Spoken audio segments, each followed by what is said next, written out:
Before I introduce our panel for this morning, it's my great pleasure to introduce the Dean of Harvard Divinity School, David Hempton, who has a few words of welcome for all of you.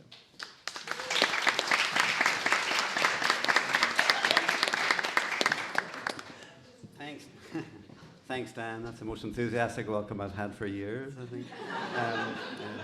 Maybe the only enthusiastic. No.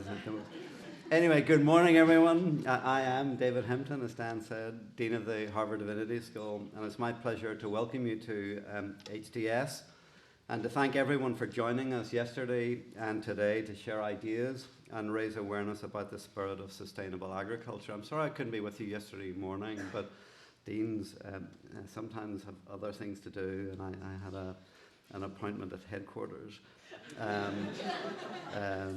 My thanks also to specific people, Ralph DeFlorio, Leslie McPherson, Artinian, Dan McCannon, and many others for working so hard over these past few months to pull together this dazzling array of workshops, discussions, and opportunities to teach and learn from each other.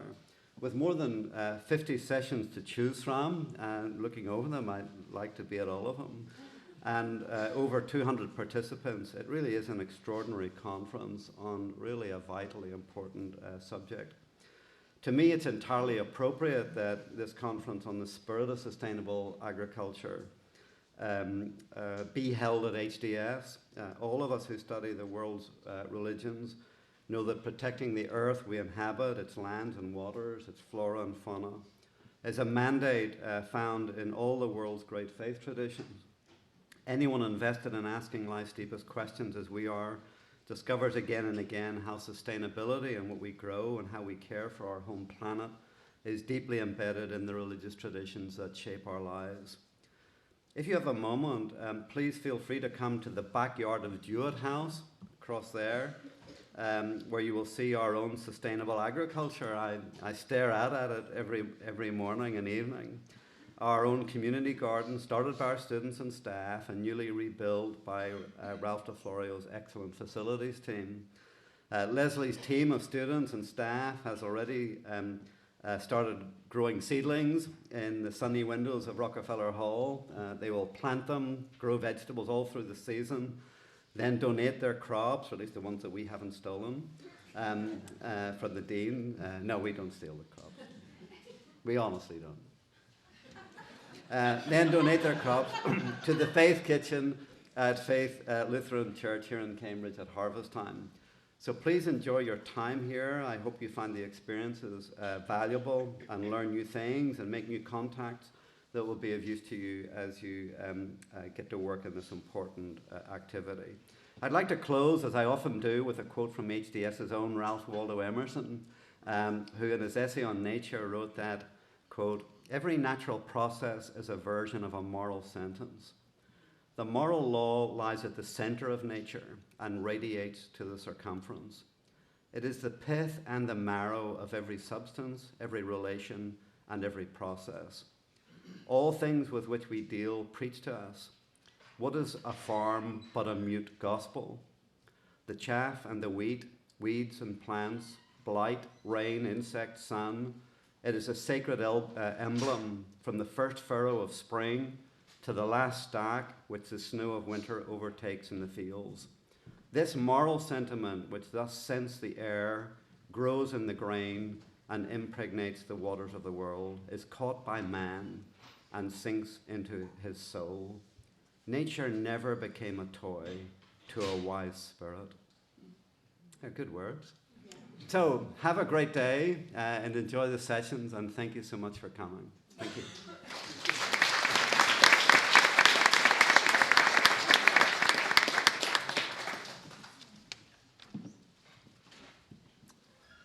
So now it's my pleasure to introduce this morning's plenary session, and I just have a little bit to say about this session.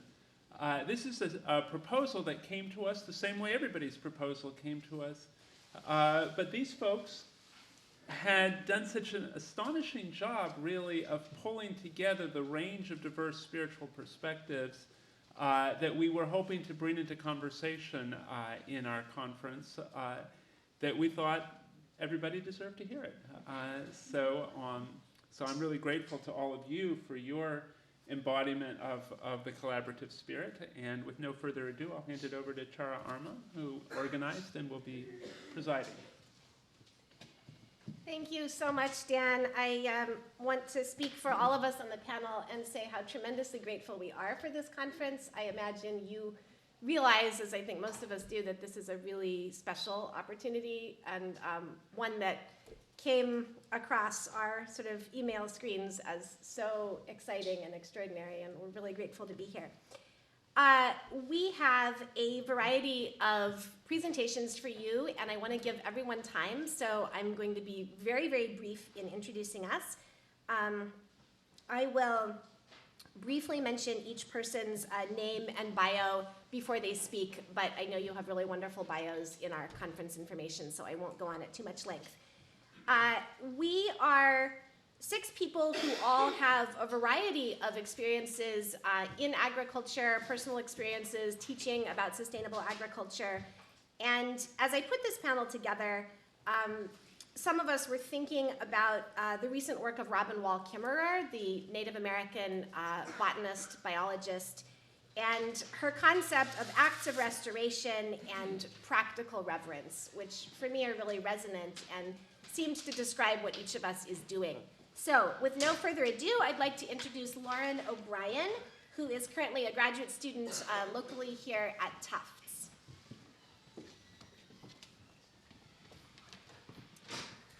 Hello, everybody. Like Chara said, I am Lauren. I'm a graduate student at Tufts University's Friedman School of Nutrition Science and Policy, and I'm getting my Master's of Science in Agriculture, Food, and the Environment. So yesterday we heard many inspirational and thought-provoking ideas from presenters and participants about the spirit of sustainable agriculture. Sustainability, it's become such a buzzword.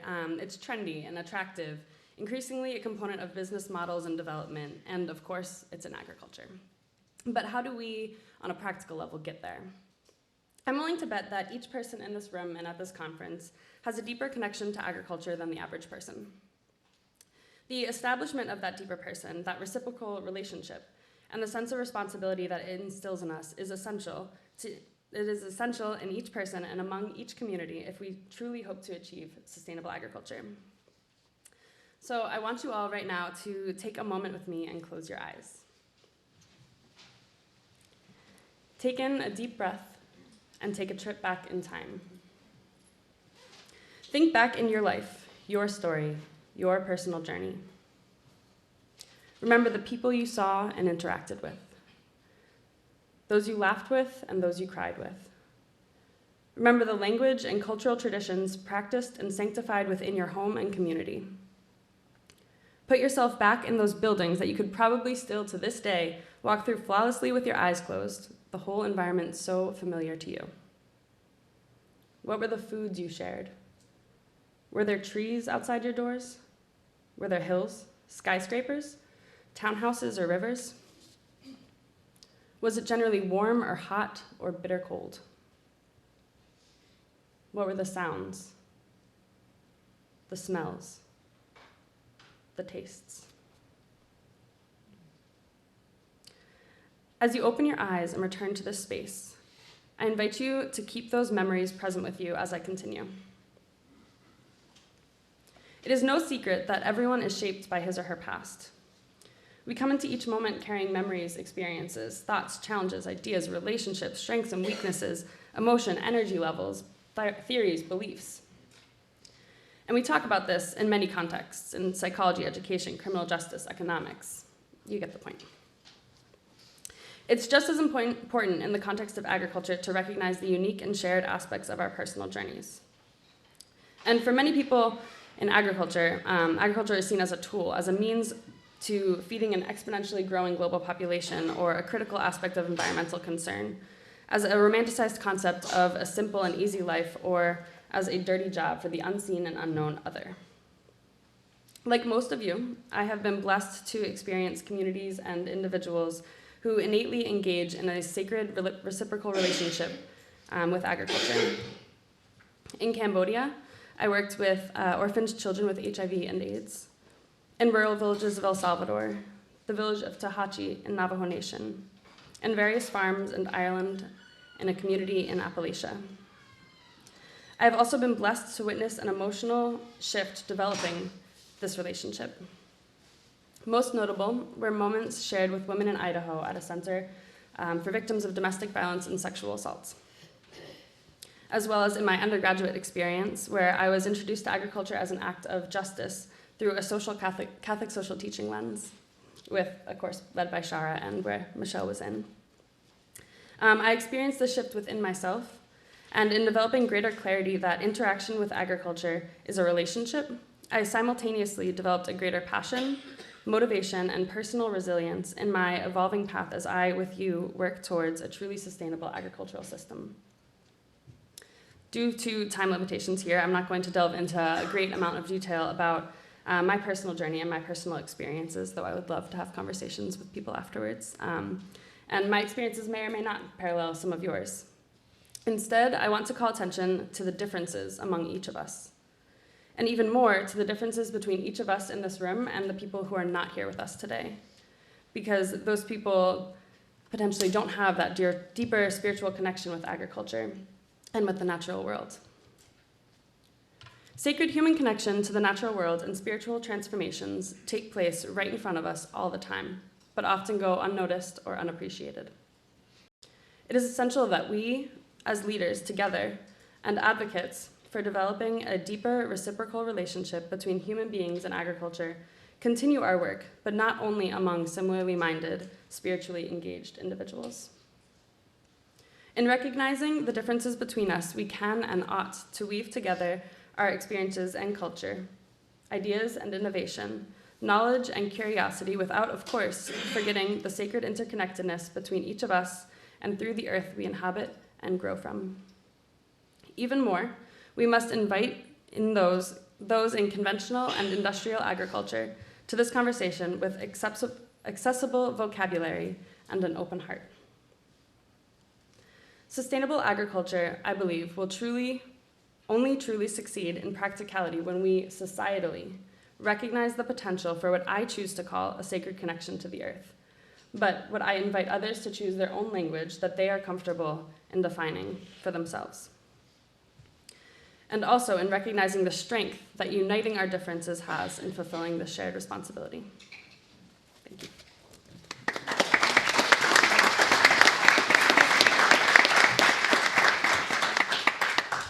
Thank you, Lauren. Our next speaker is Michelle Velez, who brings to us her experiences doing research with organic farmers in Panama, and also 3 years of very concerted effort to establish a campus garden or small farm at Villanova University. Okay, so my name is Michelle Velez, and I would consider myself a sustainable agriculture advocate turned nonprofit fundraising consultant through the journey of life. But I'm excited to be here today to share a little bit with you of the first encounters I had with sustainable agriculture and the spiritual meaning they had for me, in the hopes that you will also remember your first encounters and everything that's led you here today as we continue to work towards the future of promoting sustainable agriculture outside of this room. So the first time I volunteered in a community garden was in college at Villanova University. And it was a very special moment because I had learned about all of the aspects of the social and environmental issues that were embraced by sustainable agriculture. And then the first time I was able to bring it together was at this community garden outside Philadelphia. And with my hands in the soil and people all around, I was so connected. And it was a connection with not just the soil, as you'll have experienced, I'm sure, at some point, but with the people who I was learning with the people who were eager to share what they knew with us, and with myself. I found that I was my best self and kind of more connected to my own sense of identity when I was working in the garden than I had been anywhere else. And so that's kind of what led me to do these other explorations that I'll share. So this was in Panama, which I'll get to. But first I want to go back to Villanova. So continuing at Villanova, as Chara mentioned, I led various sustainability activism efforts on campus, culminating in this proposal for a community garden. And this was really eye-opening experience to see the importance of bringing people together for this shared project and the logistical difficulties that I found in actually making it a reality. And so while the proposal was tried and it didn't quite work out in the result of a physical space on campus, I think that for me and the journey that's led me here, it's actually been more important spiritually to not have had a physical space to start, because then I was able to focus on the less tangible aspects of why it was so interesting to get involved in. So these are some of the gardens that we volunteered at. Since we didn't have our own physical garden on campus, we went out to volunteer in Philadelphia and the surrounding areas as well. And that brought me to Panama. So I was very interested in exploring these interconnected social, spiritual, and environmental aspects of sustainable agriculture. And so studying abroad in Panama in the spring of 2013, I engaged in a project to interview organic farmers throughout the Cerro Punta region of Panama, where there is lots of farming historically. And this was a very small group that got together to do an organic certification as a group, and it was an incredible opportunity to interview them all and see their farms and see their work firsthand. I want to share one story with this gentleman here, Don Roger. He was someone who invited me to stay with him and his wife in his home and explore his organic farm. But what was different about this farmer is that his farm was so far away from where he actually lived. A lot of other farmers would walk out their front door and it would be right there. But for him, we had to go all the way up to this top of the mountain. And what was meaningful in that was the one day we had set aside to go to the mountain, picture like just this tiny little town with all these dirt roads, and we had to pick a day that wasn't raining because otherwise you wouldn't be able to get to the top. And he also didn't have access to a car. So we needed to kind of encourage a neighbor to be kind enough to take us halfway up, and then we would walk the rest of the way. And so we convinced this neighbor, he kindly offers to take us up in his truck, and we're going up. And the neighbor, of course, as is most of the community in that area, is a conventional farmer. And so the whole time we're in this truck, we're kind of getting an earful of, well, what are you doing? You know, why do you think this is so important? No, Don Roger over here, he's been trying this for years. And so we endured this like hour-and-a-half long conversation of him giving us some like issues with his sustainable agriculture or his conventional agriculture perspective. And then we get to the top, and then we walk another half hour, and I'm just like, what are we doing? And we get to the top, and he turns around, and he goes, Michelle, we're here. This is it. And the look on his face was just incredible. And it was just pure joy. And that was why it was just so amazing to see the power of sustainable agriculture for every individual involved. And the fact that he was so willing to share that with me and with plenty of other students that had come before me and will continue to come after. And so that was just one of the most spiritually meaningful experiences, getting up to that mountain and seeing what it meant to him and being honored that he would share that with me. And that brought me back to the States. So then I came back to my hometown of New York and was engaged in community gardening efforts in the boroughs of New York City. And because I came from Panama, I was able to bring that to recognize the cultural significance that gardens had that I hadn't previously explored before. And so in volunteering and working with gardeners in Harlem and the Bronx and seeing that these immigrant communities really found empowerment and engagement and cultural celebration in these gardens together in little pockets around Manhattan was just incredible. And then I kind of graduated from Villanova and did a Princeton and Latin America fellowship in Mexico City for a year. And that was something very different. And I was engaging more with the entrepreneurial community in forms of kind of supporting sustainable development through entrepreneurship rather than focusing on agriculture. And I found it very exciting work, very engaging, but there was something missing from it, and I couldn't quite put my finger on it. The whole time I was there, I was enjoying getting to know the different people in Mexico City, the culture, learning all the innovative projects the entrepreneurs that we were working with were doing. And then I stumbled upon this beautiful little garden in Colonia Roma in Mexico City, and that's when I realized that's what I was missing. This is it. You know, this is what I feel is my most centering activity, and I'm sure that's why we're kind of here today, is we find it a very centering spiritual experience. And then finding that garden and being able to volunteer there for the rest of my time in Mexico was just an incredible opportunity where people from all over the world were coming. So it was not only locals who had started the gardening community, but also people from different countries who were finding their way in Mexico City and came together to create this space. So today, I continue to work on that relationship with natural world by volunteering at this garden, this farm rather, on Long Island. And what I want to leave with you today is kind of the inspiration I feel for the future. That when, even though back when I started the garden idea at Villanova and it didn't quite come to fruition, I recently received a phone call from a current student who I had known when I was there, and he says that there's a new group of students promoting the same proposal, but again, changing it and shaping it differently to see what best works for the university. And that was just the most inspiring thing, that we're building constantly on the ideas that came before and constantly moving towards a better future. So thank you all for the time.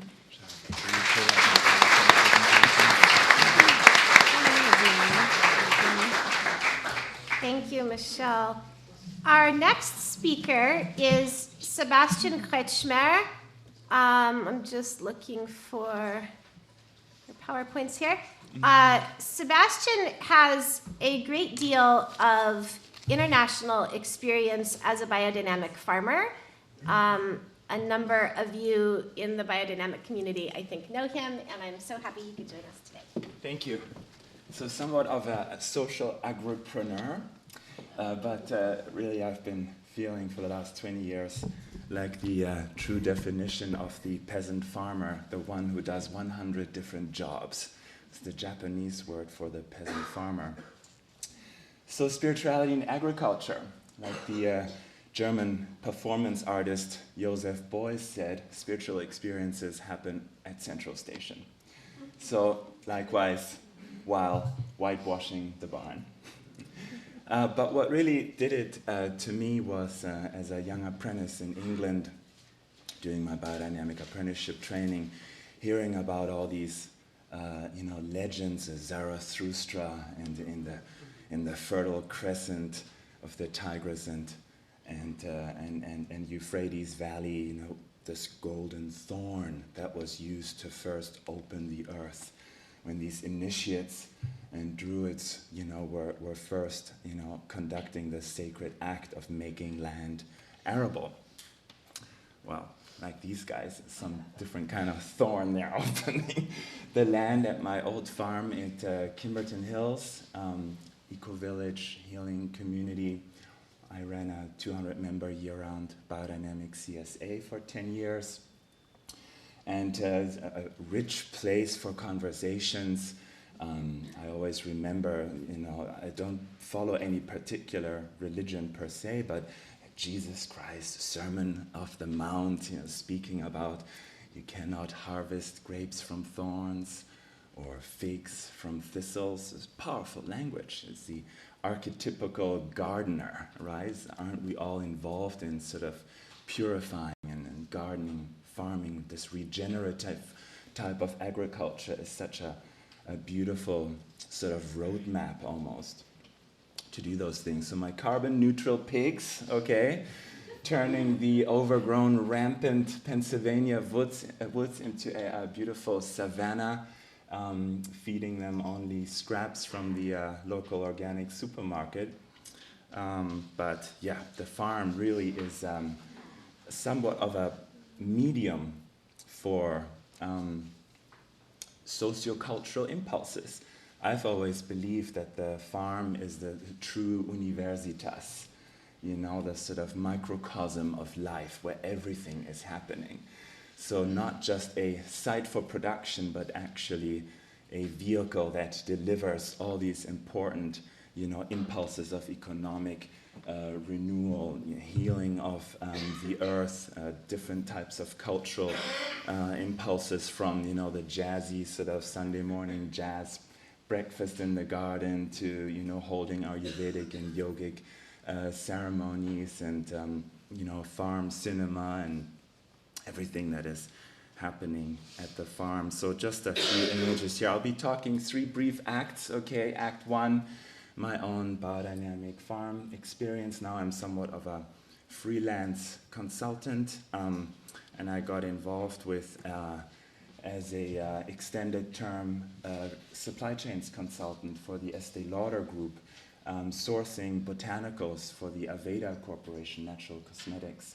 And I was living in the Amazon for 6 months, and then really just going back every year for about 4 years, helping the Yawanawa community to responsibly grow the raw ingredients that were then going to be used in the natural cosmetics, Aveda cosmetics and so on. So this is Kanoma. She was the first female shaman apprentice at the Yawanawa community. It's a 500,000 acre rainforest territory in the Amazon basin. And to me, it seemed like, bringing, some sort of food resilience project to the community was what came out of these conversations of free, prior, and informed consent. When you work with indigenous communities, the idea was to help diversify the sort of natural economy there, and what's closer than the tool of ecological agriculture, which is so close to the natural belief system of indigenous communities who are in many ways the guardians of these ecosystems. So I was helping to prepare a carbon credit project, paving the way for these payments for ecosystem services, set up this border patrol with the spears, making sure that the rubber tappers and the logging companies don't encroach on this sacred territory of the Yawanawa people. So this was the urukum plant that was used for, the cosmetics. We brought about different types of impulses, from a sort of village dairy to growing heritage pork in the community instead of letting the pigs run around everywhere. It causes some health problems. Act 3 is my newest project at the Philadelphia prison system, where I've built this 2-acre biodynamic orchard. And as you can see here, the gangster gardeners, we're growing apricot trees, cherries, plum, 250 trees.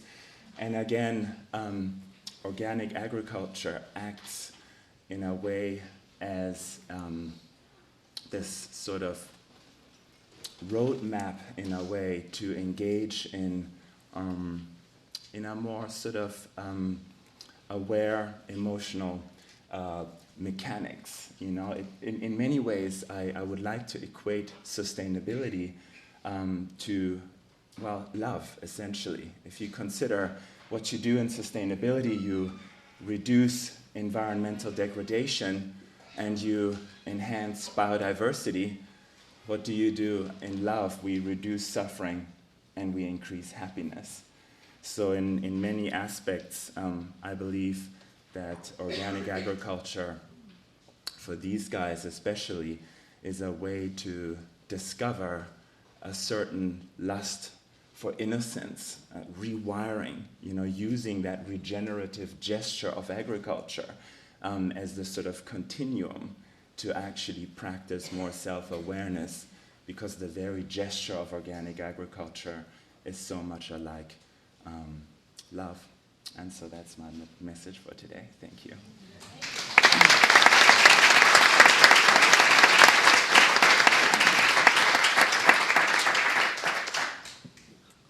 Thank you, Sebastian. Our next speaker is Dr. Hisham Moharram, who brings to us also both international and United States experience, both in the agricultural sciences and as an organic farmer in New Jersey.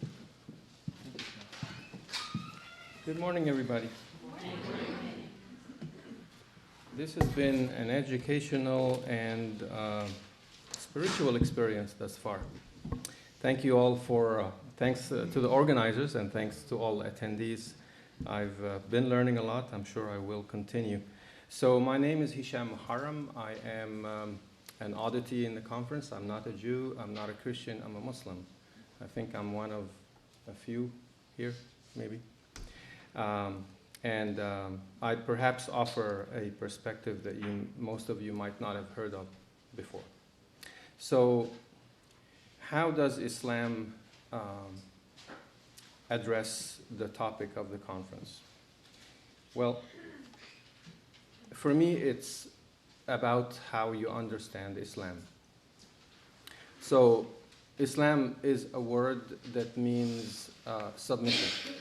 Submission to the Creator's will, basically, in how you live your life. That's what Islam means. To be a Muslim, you're actually a person in submission to the Almighty.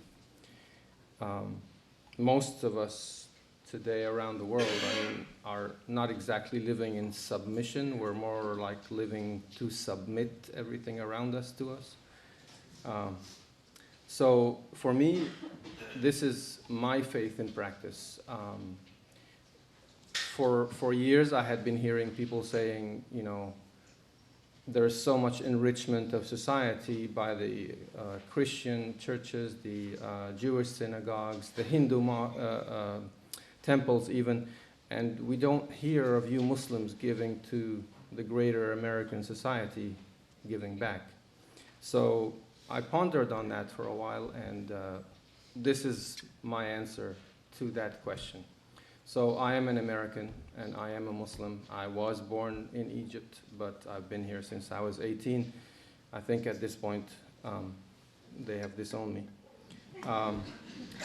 So for me, this is about showing everybody what my faith teaches me. As a scientist, I have a PhD, and my field is plant biology and genetics. So I have seen the hidden side of how scientific research in the agricultural realm supports industrial agriculture. I've seen how the grant making works. I've seen who gives it and what they want in return. The system is rigged. Yes, it is rigged, absolutely. So you might call this an act of rebellion, an activism against the system. But basically, we're being fed a story, and it isn't all true. Most of it isn't. So for me, this is about establishing a local food economy, showing people around us that we can produce food with environmental stewardship. My goal is to create this local community-owned, vertically integrated, youth-operated, and faith-based agribusiness with a network of certified organic farms. I'll probably die well before I achieve all of this, but it's my goal in life. It's my objective. It's my reason for being at this point. So the business values, I decided to set it up as a business because I believe that spiritually based ideas won't last unless they are materially, economically sustainable. So it had to be a business model. And yet it's also designed to rebel against the pure capitalist business model. We'll see how in a minute. Okay. So I really liked the concepts of slow money and slow food. So a lot of their principles are incorporated into what I'm trying to do. So Islam for me is not a religion.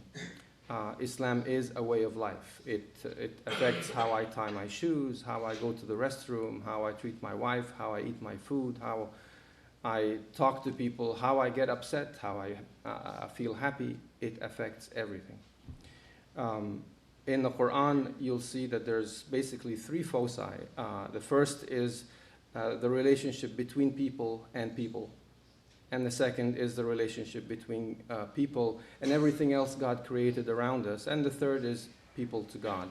And the Quran says explicitly there is no compulsion in religion. So I don't agree with Christianity, otherwise I'd be a Christian, but I work with everybody who is a Christian, and I love many Christians, and I have many friends who are Christians or Jews or Hindus, but I don't agree with the creed. That's not a problem. It shouldn't be a problem when we're talking about sustaining the world we all live in, because this is the one ship everybody's on. If it sinks, it doesn't matter what you believe or what I believe. We're all gone. So through this project, I'm trying to address the first 2 points.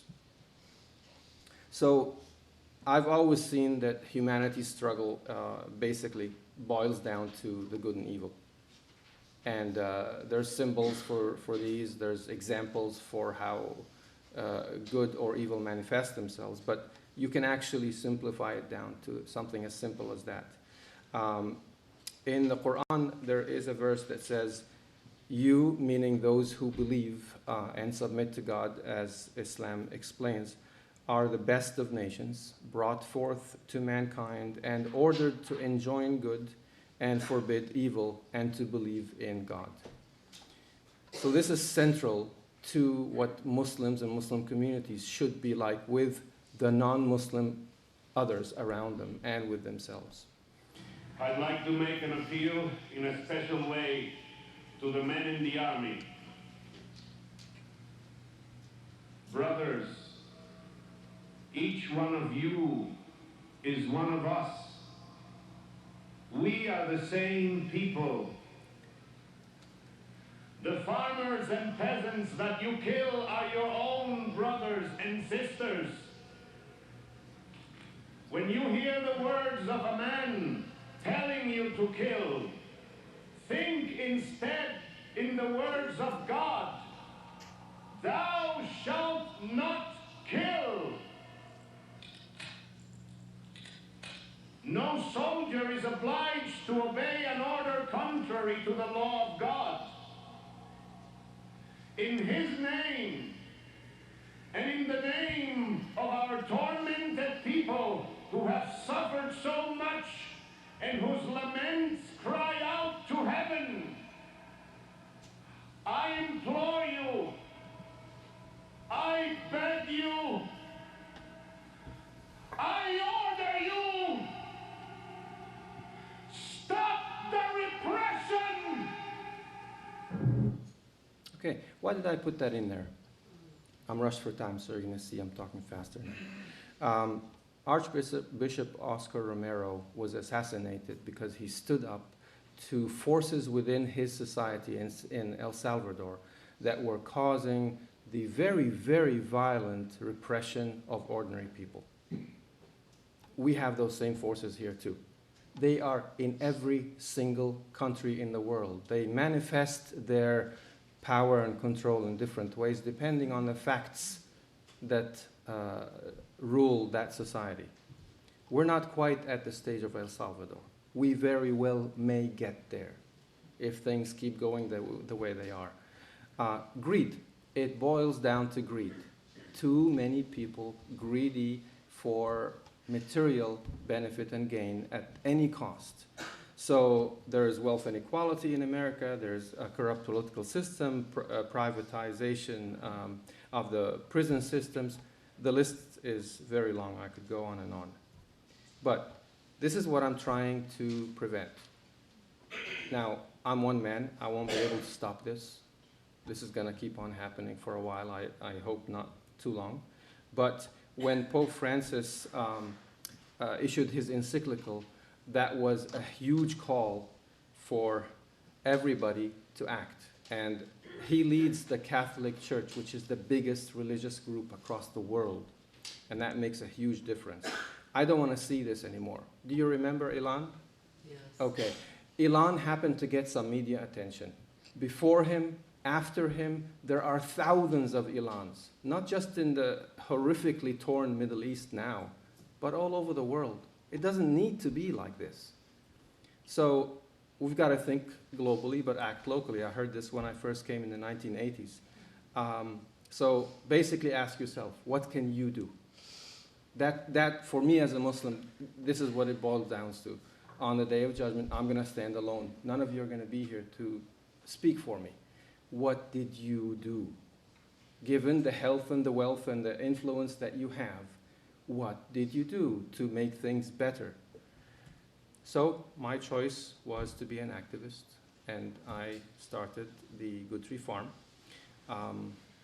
In the Quran, we are spoken of as God's vicegerents. That's representative here on earth. Representative means you take care of what you are given the responsibility for.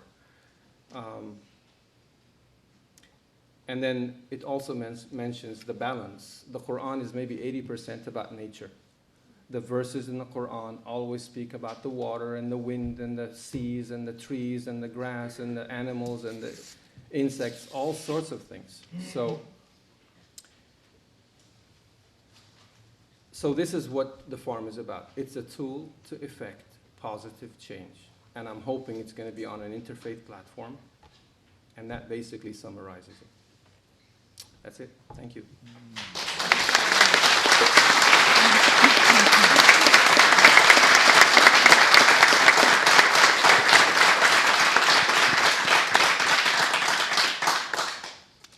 Thank you so much, Hisham. Our second to last speaker is Joan Armon from the University of Denver, who is speaking to us today about her work in exploring sustainable agriculture with students.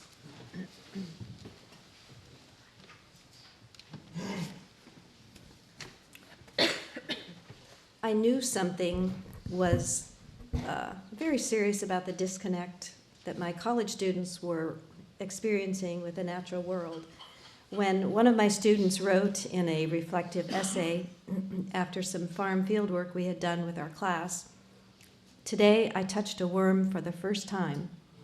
It was a life-changing experience." On the one hand, I was stunned, but on the other hand, I thought, this really motivates me. Chara and I have worked together on creating humanities-based agriculture classes at our different universities. I'm in Denver at Regis and Chara's at Villanova. And I must say, though, on the other side of that, I have been so very much energized by students just like Lauren and Michelle, who have grabbed onto this idea of working out in the field. And I asked myself, what are my particular motives, my goals? First of all, is to give students the opportunity, students who are normally closed up in classrooms all day long and then going to 1 or 2 jobs afterward at the end of the day to stay in college, the opportunity to just touch the earth, just to feel it, to smell it, to be in it, and to know it, and hopefully, I hope, perhaps come to care for it through tending it. And I've actually seen this happening in a really beautiful way. Another goal I had was for students to learn from the best mentors that I could possibly find for them. Turns out to be farmers. Farmers are their heroes, people they have never known, never talked to. When I ask them to draw a picture of a farmer the first day of class, they draw the very typical guy with the pitchfork, and of course male, and of course in overalls, and looking somewhat raggedy even.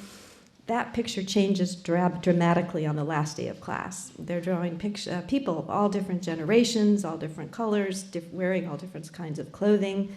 One of my farmers with whom I work with my classes is Deb Neely, a woman who retired from the Denver Post newspaper and decided that she just wanted to do something entirely different, planted a tomato seed, couldn't believe it grew in her yard. It's now a very tiny urban farm that we work on with her in her front yard and backyard.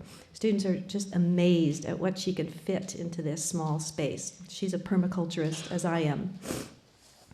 And so another goal was, third goal was for students to learn knowledge, skills, and values that would stand them in good stead in the coming times, whatever those times are. They may be very gentle, very easy, but they could also be very challenging. I want them to know how to grow their own food, even if it's just an introduction during the time they spend with me, although I will say that Chara and I have both had experiences of students writing to us a year or 2 or 3 years later.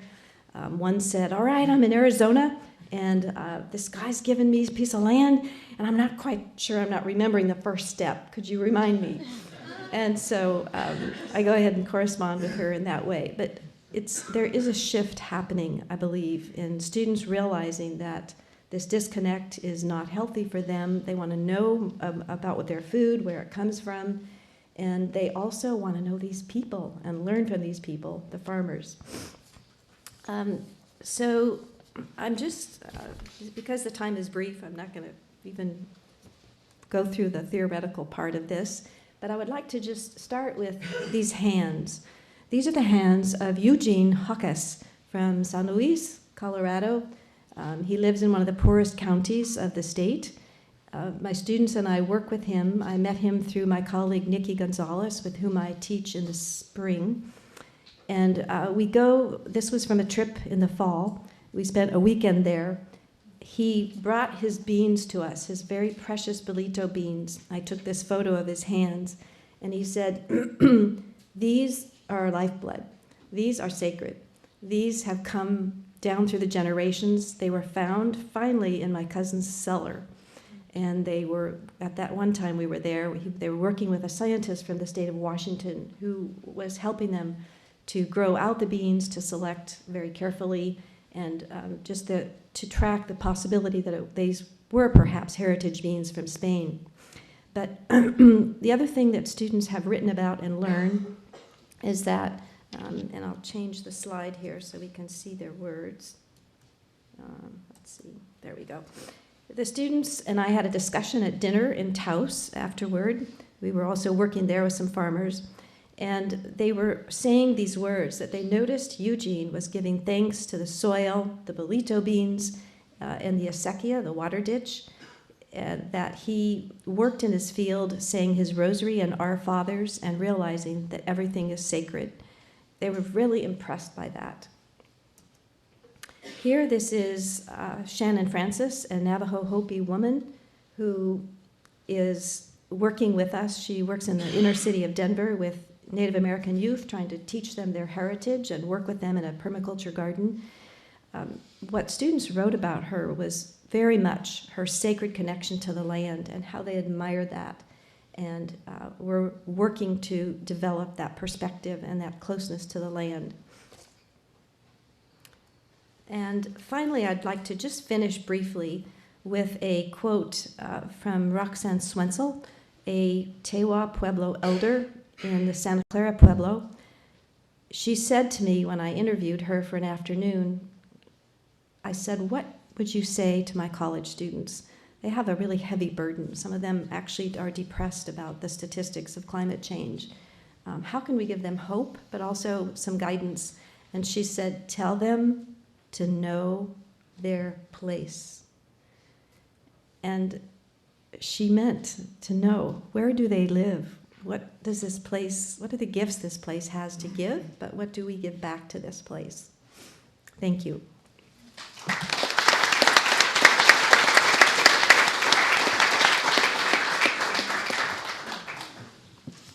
Okay, thank you, Joan. I am our last presenter in this panel, and I will really try to stay closely within a short presentation here so we have time for some questions.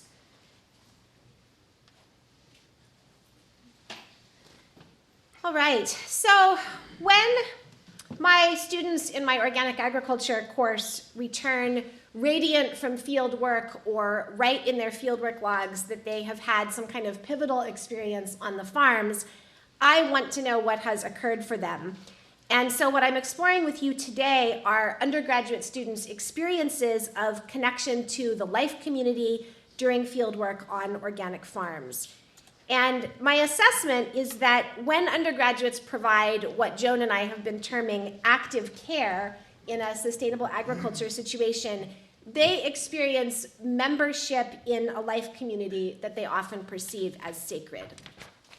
So a guiding question for me is, how can we teach about human connection to the sacred life community, especially to students whose culture and educational institutions often are saying that the sacred does not exist? So one way that I'm approaching this is through humanities-based agricultural theory and practice. And both in my classroom and through fieldwork on organic farms in urban Philadelphia and the suburbs of Philadelphia, my students encounter opportunities to perceive the natural world in ways that go beyond simply the rational and the intellectual, which many of them are experiencing on campus. I often have environmental science or engineering students, and go beyond that to also incorporate spiritual awareness. I do not typically teach overtly about the sacredness of the life community in my classroom. A few of my course readings address it, but I prefer to let students discover what unfolds for them during fieldwork. And I find that whether it's under the influence of childhood experience or personal spiritual beliefs, religious background, perhaps our course readings, the influences of the natural world, and or the farmers that they talk with during fieldwork, every year I have students who are writing about their glimpses of connection between people and a sacred life community in the context of sustainable agriculture. It seems to me that students typically first see the life community as an integrated, interrelated community, and this can be a purely scientific, ecological understanding. They then may also come to see it as sacred. And feeling personally a part of a membership in the sacred life community also occurs for some students. I'm defining sacred as something worthy of respect or reverence because it embodies or represents the vital life force that we may variously associate with God or spirit, nature, or earth. Some influences on my understanding as I, again, try to understand what is happening for students include Wendell Berry's concept of membership from his novel Hannah Coulter. Berry uses the term to describe very deep, mutually supportive relationships that occur among people who are living multi-generationally in the same home place. And I sort of extend Berry's idea of membership and chaos to the roots. I almost felt like an invader, but I knew that I wasn't there destroying. I was there to build, and that made my disruption almost acceptable. Students also seem to discover that active care can create in them an awareness that the sacred is inclusive and embraces the entire life community of plants, animals, insects, dirt, and more. And this tends to be something they're very excited about. A lot of my students come from a Christian and often a Catholic religious background that's leading them especially to think about humans and the earth, and it's an expansion for them to think about the life community being even broader than that. As my student Christian wrote, today it was really cemented in my mind just how interconnected we all are on this planet. And as you can see here in this statement from Josie, she was very struck by how multiple life forms constitute a really integrated whole on the very tiny urban permaculture farm where she worked. I find that the experience of providing active care opens students to a sense of how they individually fit into a whole, their membership in the life community. Some of my students think of organic agriculture as a revival of good life ways or forms of membership from the past. So recently, my student Victor wrote, I found myself connecting with my Native American roots by working with the field and not against it. Other students write about how experiencing organic agriculture reminds them that membership in the life community is crucial to who they are as humans. So I have this statement here from Laura who said, although we seem to want to forget it, humans are just as much a part of nature as anything else. And that's something that I often find them reflecting on after their fieldwork experiences. So another question, of course, that I'm asking through these courses is how can we create or regenerate a sacred human connection to the earth? And in particular, how can undergraduate education contribute to a renewal of the human-earth membership relationship, especially through agricultural learning? I find that through experiencing active care in the context of a course that explores both theory and practice, students see that in caring for the earth, they are also caring for themselves, and they discover that their care is not the only form of care occurring, but that birds and pollinating insects, earthworms, and soil microorganisms also are caring for the life community and are part of the membership. And as I mentioned earlier, I really appreciate Robin Wall Kimmerer's phrase of practical reverence because I think it very resonantly describes what my students seem to be experiencing. So there's much more work to be done to think about sustainable agriculture in the context of undergraduate education, but I want to stop there. We have just a little bit of time for questions, and I am very happy to take questions directed to any member of the panel.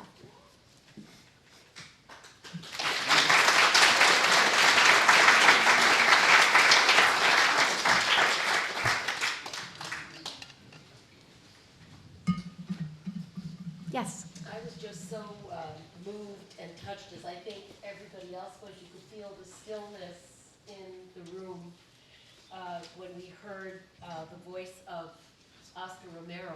And I just want to thank all of you, but thank you so much, Hisham, for bringing to all of us this beautiful context of the Quran and the fact that we use that word a lot over these few days, integral. You integrated nonviolence, the concept of ahimsa, Gandhi's concept, with everything that we're talking about, and lifted it right off the ground into a spiritual realm that I think we were all talking about today. So thank you so much.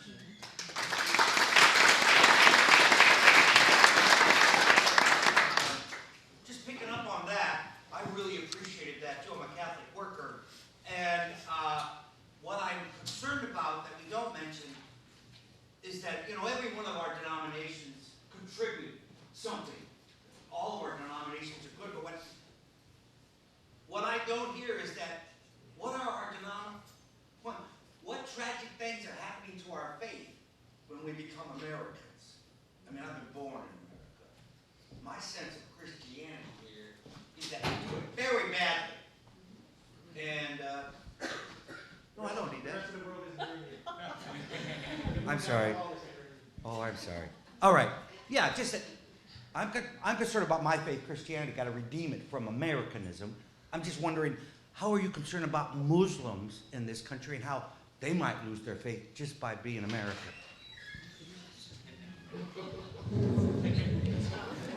Well, okay, so what I was trying to say actually is it actually doesn't have anything to do with being American, Egyptian, Korean, Tanzanian. It's a part of our human nature. You can be yellow, you can be white, you can be black, you can be brown, pink, whatever you are. You are a human being. And the Creator created the same thing. It doesn't matter if you wear Armani or if you go barefoot. It's the same human being. You're driven by the same needs and desires.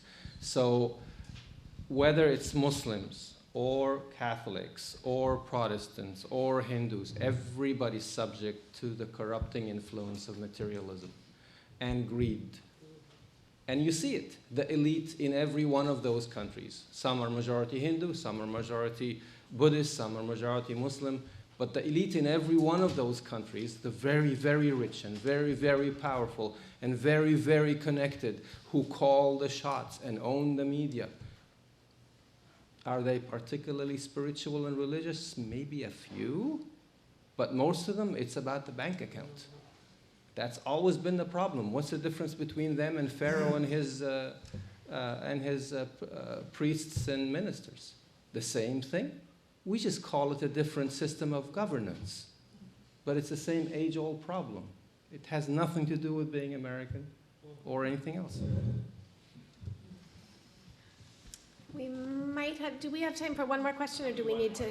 One more. Okay.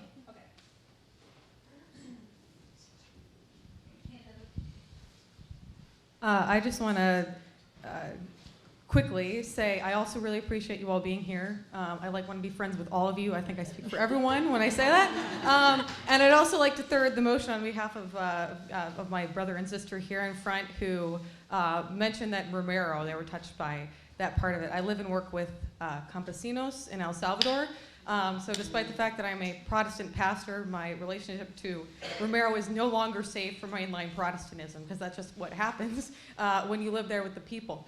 And on that track, I think we're all motivated by whatever sense of the divine we have, or sense of the spiritual we have to do what we do.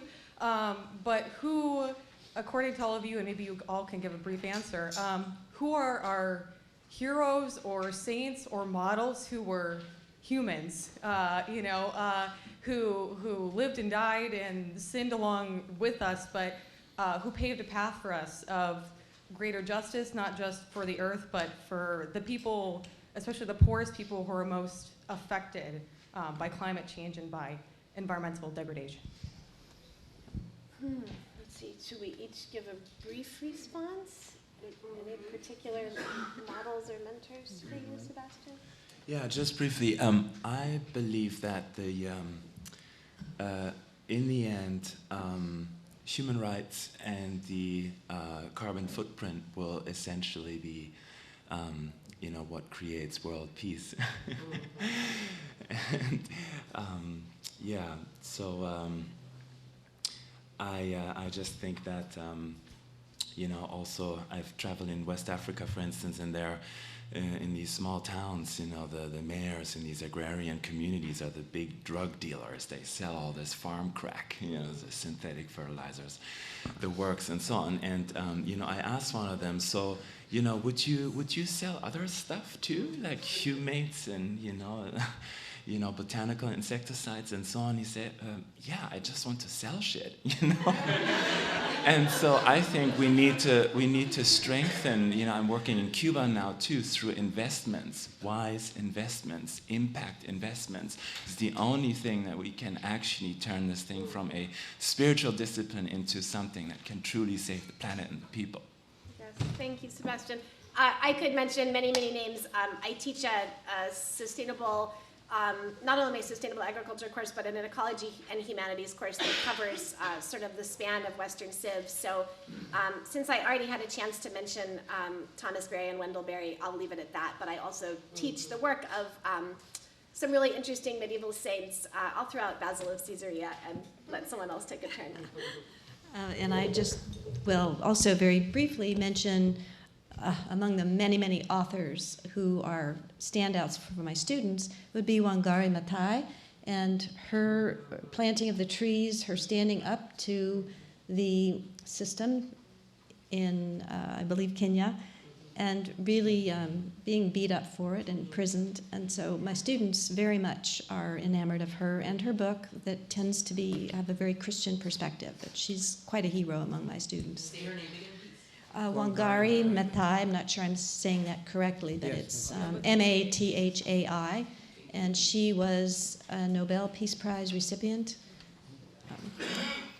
Quite a leader. Many people come to mind for me, among them a lot of the women that I worked with out in Idaho at the domestic violence and sexual assault shelter, and then also the two, it's a couple from Kentucky actually, the people that moved out to Cambodia and started this orphanage where there are about 400 orphaned children with HIV and AIDS.